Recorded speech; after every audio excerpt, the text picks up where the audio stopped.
Très attendu dans cette émission. Vous attendez le vendredi, vous vous dites je veux retrouver un nouvel épisode de 1000 jours pour grandir. Eh bien c'est maintenant. Et oui, cette semaine, exceptionnellement, la réalisatrice Valeria Lombroso ne nous emmène pas dans une crèche. Elle nous propose d'assister à une séance d'aptonomie à laquelle un couple de futurs parents participe avec la psychologue Pascale Rossigneux de l'Age. Alors vous allez voir à quel point l'aptonomie est extraordinaire pour communiquer avec son bébé. Avant la naissance, bien sûr, sinon c'est pas de l'aptonomie, et amorcer ainsi une relation à trois. C'est parti.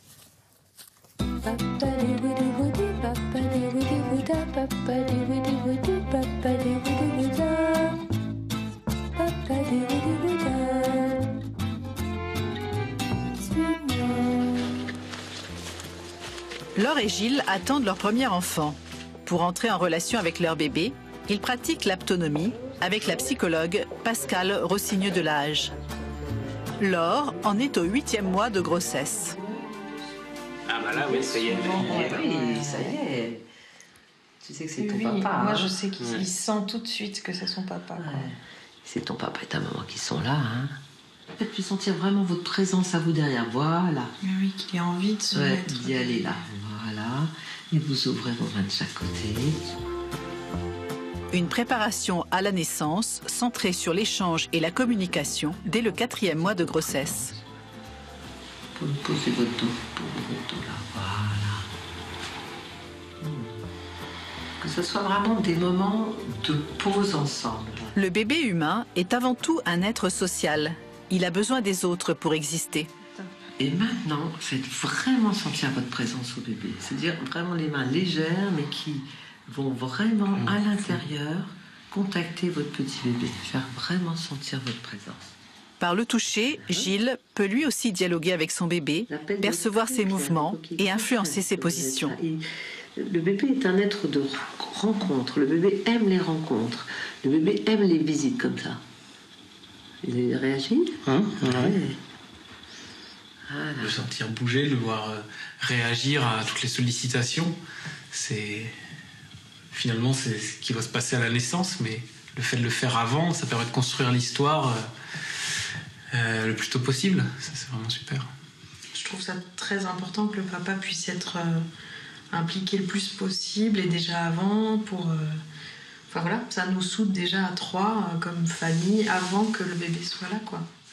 Vraiment, embrassez-le. Faites-lui sentir que son papa et sa maman sont vraiment là autour de lui. D'être déjà vous trois, déjà tous les trois. À 8 mois de gestation, Laure comme Gilles ont tissé des liens avec leur bébé et la relation à trois s'amorce déjà. Le bébé réagit au toucher et au rythme de ses parents. Voilà, ces moments d'être ensemble. Hey. À travers la paroi de l'utérus, le bébé reconnaît la voix de ses parents et les musiques qu'il entend souvent. Il perçoit la chaleur des mains de son papa, fait la différence entre toucher le placenta et sucer son pouce, ce qui lui donne un sens de soi.